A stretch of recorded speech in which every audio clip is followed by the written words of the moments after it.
Super star Krishna నట జీవిత విశేషాలను ఎప్పటికప్పుడు సత్యావ్రత పీపుల్ లైవ్ టీవీ మీకు అందజేస్తోంది.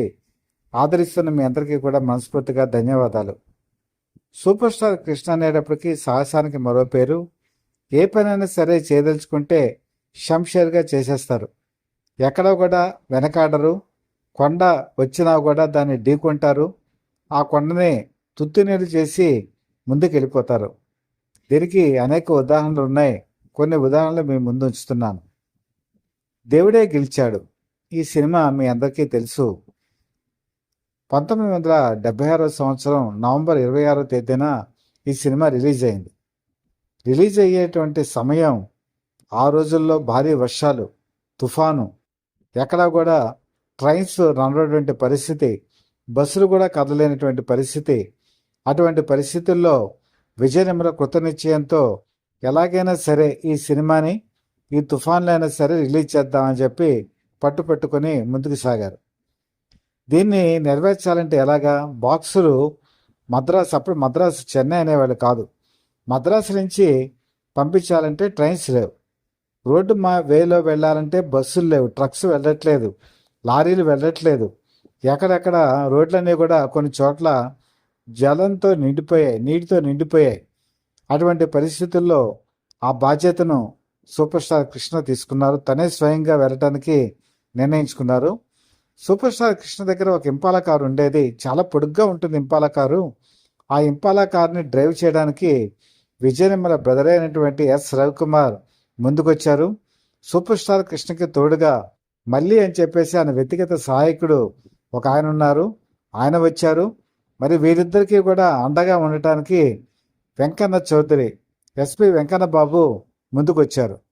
ఎస్పి వెంకన్న బాబు సూపర్ స్టార్ కృష్ణ కాల్ షీట్లు అన్నీ చూసేటువంటి వ్యక్తి. సో వీళ్ళందరూ కూడా కారులో బయలుదేరారు. వెనకాల ఇంకొక కారులో బాక్సులు అవి పెట్టి ఉంచారు. మరొక వ్యాన్లో, ట్రక్స్లో కొన్ని బాక్సులు ఉంచారు. ఎందుకంటే కాళ్ళు అన్ని బాక్సులు పట్టవు కాబట్టి వ్యక్తిగతంగా వెనకాల సిబ్బంది ఉన్నారు. ఏదైనా అవసరమైతే తోడుగా ఉండటానికి విజయనిర్మల కూడా ఆ కృషి చేశారు. బయలుదేరారు మద్రాసు నుంచి. తడ వరకు కూడా కొంతవరకు రోడ్డు బాగానే ఉంది. తడ దాటి ఆంధ్రప్రదేశ్ బార్డర్లోకి వచ్చేటప్పటికి ఎక్కడికక్కడ రోడ్లన్నీ కూడా జలపాతంలా మారున్నాయి. అది కష్టం మీద వెళ్ళవలసినటువంటి పరిస్థితి.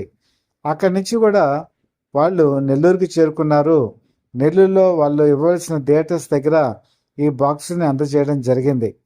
నెల్లూరులో అక్కడ ఉన్నటువంటి థియేటర్ వాళ్ళు చెప్పారు, ఏమంటే ముందుకు వెళ్ళొద్దు, బయట పరిస్థితి బాగాలేదు, మేమే ఎలాగోలాగా ముందుకు పంపిస్తాము అని చెప్పినా కూడా సూపర్ స్టార్ కృష్ణ బాధ్యతని తనే తీసుకొని వాడితో ఒక మాట చెప్పారు. యాక్చువల్గా నవంబర్ 25న ఈ సినిమా రిలీజ్ కావాలి, ఇప్పటికే ఒక రోజు లేట్ అయిపోయింది, నేనే స్వయంగా వెళ్ళి ముందుకు వెళ్తానని చెప్పి వాళ్ళతో చెప్పి ఒంగోలుకి వెళ్ళటం జరిగింది. ఒంగోలులో కూడా ఈ సినిమాకి సంబంధించిన బాక్సుల్ని థియేటర్స్ దగ్గర అందజేశారు. ఇంకా ఒంగోలు నుంచి కనుక విజయవాడ వెళ్ళే రూటు మరీ భయానకంగా ఉంది. అసలు చిమ్మ చీకటి, లైట్లు లేవు. అప్పుడు నేషనల్ హైవే కూడా ఇంత డెవలప్ అయ్యలేదు. ముందుకు వెళ్ళటం రిస్క్ అని చెప్పి భావించినా కూడా ఎలాగైనా సరే పట్టుదల, సినిమా ఎలాగైనా సరే ఆడాలి అనేటువంటి కృత నిశ్చయంతో ముందుకు సాగారు. ఎలాగోలాగా వాళ్ళు విజయవాడ చేరుకున్నారు. విజయవాడలో కూడా ఈ బాక్స్ని అందచేయటం జరిగింది. అక్కడి నుంచి గుంటూరు 1 అవర్ జర్నీ. గుంటూరు కూడా వెళ్ళినప్పుడు నాజ్ థియేటర్లో ఈ సినిమా బాక్స్ని అందజేశారు. నాజ్ థియేటర్ ఓనర్ చెప్పారు, ఏమండి మీరు ఇప్పుడు ఇంత రిస్క్ తీసుకొని వచ్చారు, అసలు రోడ్డు ఏమాత్రం బాగుండలేదు, ముందుకు మాత్రం ఇంకా మీరు వెళ్ళొద్దు, మేము పంపిస్తామని చెప్పి కొంతమంది సిబ్బందిని ఇచ్చి మిగతా ప్రాంతాలకి ఆ బాక్స్ని అందజేయటం జరిగింది. మొత్తానికి ఏమైతేనేమి ఆంధ్రప్రదేశ్లో మొట్టమొదట కొన్ని బాక్సులు అందజేశారు. అక్కడి నుంచి తెలంగాణకి మార్గం ద్వారా కొంతమందిని పంపించి నాజ్ థియేటర్ వాళ్ళు హైదరాబాద్ లాంటి పరిసర ప్రాంతాలకి అందజేయటం జరిగింది. ఆ రోజు ఉన్నటువంటి థియేటర్ యజమానులందరూ కూడా సూపర్ స్టార్ కృష్ణ అంత అర్ధరాత్రి పూట, అంత చెమ్మ చీకట్లో, లైట్లు కూడా ఇప్పుడైతే నేషనల్ బాగా డెవలప్ అయింది, లైట్లు ఉన్నాయి. ఆ రోజు లైట్లు కూడా సరిగా లేవు. అలాంటి పరిస్థితుల్లో తుఫాను, ఒక పక్క వర్షం, అసలు ఏమాత్రం టైరు స్లిప్ అయిపోయినా కూడా ఎందులోకి వెళ్ళిపోతుందో కారు తెలియనటువంటి పరిస్థితి. అలాంటి పరిస్థితుల్లో మీరు ఇంత రిస్క్ తీసుకొని ఎందుకు వచ్చారని చెప్పి అడిగినా కూడా ఆయన ఒకటే సమాధానం, ఎట్టి పరిస్థితుల్లోనూ సినిమా రిలీజ్ కావాలి, అందుకు నేను ఖచ్చితంగా ముందుంటానని చెప్పి చెప్పినటువంటి ఆ డేరింగ్నెస్ అందరికీ కూడా నచ్చింది. సినిమా కరెక్ట్గా ఒకరోజు లేటుగా అయినా సరే థియేటర్లో ప్రారంభించడం జరిగింది. అప్పటికి వర్షాలు పడి థియేటర్స్ లోపల కూడా నీళ్లు రావడం మొదలుపెట్టింది. అయినా కూడా సూపర్ స్టార్ కృష్ణ అభిమానులు వేటికి చెల్లించరు కదా. తుఫాన్ అయినా ఏవైనా కృష్ణ కంటే డేరింగ్నెస్ అభిమానులు కూడా ఉంటుంది కదా. వాళ్ళు అంత వర్షంలో కూడా వెళ్ళి ఆ సినిమాను చూడటం జరిగింది.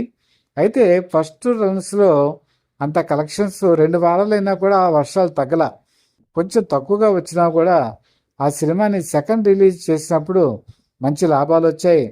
థర్డ్ రిలీజ్లో ఇంకా లాభాలు వచ్చాయి.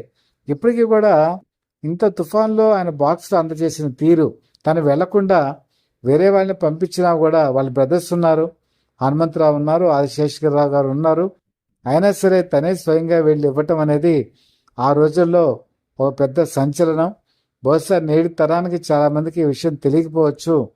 కాబట్టి అభిమానులు ఎప్పుడూ కూడా ఆయన డేరింగ్ గురించి చెప్పుకుంటూ ఉంటారు కదా, అందుకే దానికి ఇది ఒక మచ్చుతొనక. మరొక విషయం ఏంటంటే 1975 ప్రాంతాల్లో హైదరాబాదులో ప్రపంచ తెలుగు మహాసభలు జరుగుతున్నాయి. ఏప్రిల్ 12న హైదరాబాదులో జరుగుతోంది ప్రపంచ తెలుగు మహాసభకి. ఆ రోజు గుమ్మడి, జగ్గయ్య వీళ్ళందరూ కూడా అటెండ్ అవ్వాలని చెప్పి అనుకున్నారు. వాళ్ళు బేసికల్గా సాహిత్య అభిలాషి ఉన్నవాళ్ళు. అప్పటికి ఆర్టిస్ట్ అసోసియేషన్కి ప్రెసిడెంట్ కింద గుమ్మడి ఉన్నారు. గుమ్మడి ఫండ్స్ రైజ్ చేయాలి, ఎందుకంటే ఆ రోజు ఆ సభలను నిర్వహించడానికి మన దగ్గర నిధులు లేవు. అందుకని సూపర్ స్టార్ కృష్ణ ఆ అసోసియేషన్కి కోశాధికారిగా అంటే ట్రెజరర్గా ఉన్నారు. సూపర్ స్టార్ కృష్ణతో విషయం చెప్పినప్పుడు ఆయన ఒక సలహా చెప్పారు, మనందరం కళాకారులం, మనం వెళ్ళి సాంస్కృతిక ప్రదర్శనలు ఇద్దాం, దానివల్ల ప్రజల నుంచి మనం ఫండ్స్ కలెక్ట్ చేద్దాం, వాటిని ఈ ప్రపంచ తెలుగు మహాసభలకి వినియోగిద్దామని చెప్పి చెప్పడం జరిగింది. దానికి అందరూ కూడా ఓకే అన్నారు. ఎన్టీ రామారావు సాంస్కృతిక ప్రదర్శనకి విజయవాడ వెళ్ళారు, తెనాలికి నటభూషణం సోహన్ బాబు వెళ్ళారు, రాజమండ్రికి సూపర్ స్టార్ కృష్ణ వెళ్ళారు. సూపర్ స్టార్ కృష్ణ రాజమండ్రిలో ఒక బ్రహ్మాండమైనటువంటి నాటిక చైర్మన్ అని చెప్పేసి ఆ నాటికని ప్రదర్శిస్తున్నారు. వాతావరణం సరిగా లేదు, మబ్బులు పట్టాయి. నాటిక ప్రారంభించే ముందే కొంత డౌట్ పడటం జరిగింది, ఏదైనా భారీ వర్షం వస్తుందా అని చెప్పి. అనుకున్నట్టుగానే నాటకం మధ్యలో ఉండగా భారీ వర్షం మొదలైంది. మొత్తం బయట ఉన్నటువంటి జనాలు తడిసిపోవడమే కాదు, చివరికి తెరలను కూడా చీల్చుకునే వర్షపు చినుకులు ఆ లోపల పడటం ప్రారంభించే ఆర్టిస్టులు అందరూ కూడా తడిసిపోవడం ప్రారంభించారు.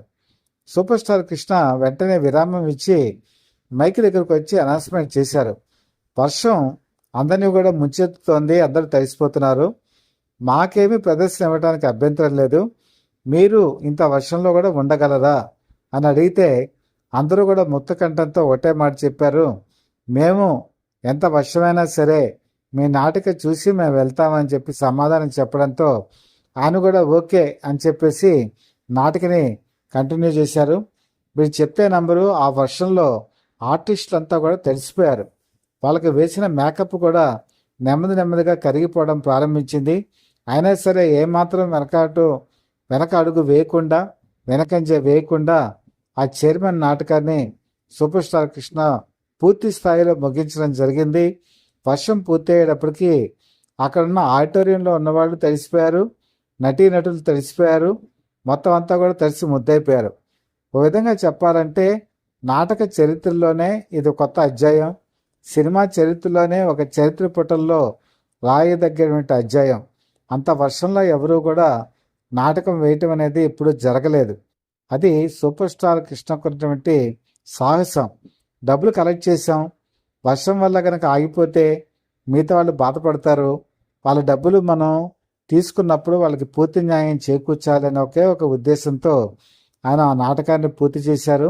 ఆ ఫండ్స్ అన్నీ కూడా వివిధ ప్రాంతాల నుంచి వచ్చినవన్నీ కూడా ప్రపంచ తెలుగు మహాసభలకి వినియోగించడం జరిగింది. ట్రెజరర్గా సూపర్ స్టార్ కృష్ణ చేసిన ఈ ప్రయత్నం ఆ రోజుల్లో సినిమా ఇండస్ట్రీలో అందరూ అభినందించడం జరిగింది. ఇంత గొప్ప సాహసాలు చేశారండి ఆయన. దేనికి వెనకంజ వేయకుండటం, ప్రకృతి వైపరీత్యాలకి భయపడకుండా ఉండటం, అన్నిటికీ ముందుకు సాగటం, ఏ పనైనా సరే అనుకున్నది చేయటం ఆయనకున్నటువంటి లక్షణాలు. అభిమానులకి చాలామందికి ఈ విషయాలు తెలిసి ఉండొచ్చు, కానీ మన ఛానల్ ద్వారా మిగతా వాళ్ళు యూత్ ఈరోజు చాలామందికి ఈ విషయాలు పాజిటివ్గా తెలుసుకోవాలనే ఒక ఉద్దేశంతోనే ఇవన్నీ మీ ముందుంచుతున్నాను. మీకు గనక ఈ కృష్ణ గారి సాహసం, ఈ పాజిటివ్నెస్ కనుక నచ్చినట్టయితే మీ అభిప్రాయాన్ని కామెంట్స్ రూపంలో నాకు తెలియచేయండి.